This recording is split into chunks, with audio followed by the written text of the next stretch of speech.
Aziz kardeşler, aziz izleyiciler. Aziz kardeşler, gördüğünüz bak bu 110 baş. Bak böyle hayvanlar satılır. Hamısı balalıdır, hamısı da dumboz şəhərə. Sırf beyləqan sortudur. Görürsünüz qoyunumuzu. Maşallah olsun. Ləyaqlı, süperdə quzular var. Bak hamısı belə hayvanlardır. Sortdakı dumboz. Görürsünüz hayvanlarımızı. 110 başlı, hamısı da balalıdır. Bugün de aprel ayının 10'udur. Kimler almak istəsə zəng eləyib buyurub gəlib ala bilər. Bax heyvanları görürsünüz. Hamısı birinci, ikinci qarına. Bax bu cürə şişəklərdir. Sırf beyləqan.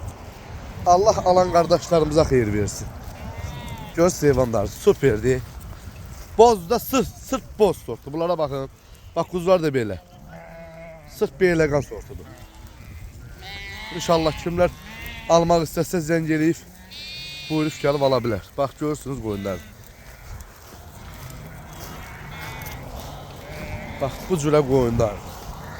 Dumboz belə qoymaq elə. Qoyun biraz ətdən kəsikdir əziz qardaşlar. Amma da qoyunun sortuna və cavanlığına söz yoxdur. Bir belə baxın. Super qoyunlardır, super. Əmirlərin görürsünüz əziz qardaşlar qoyunlarımız. Əmirlərdə baxın. Bu cürə balaları var.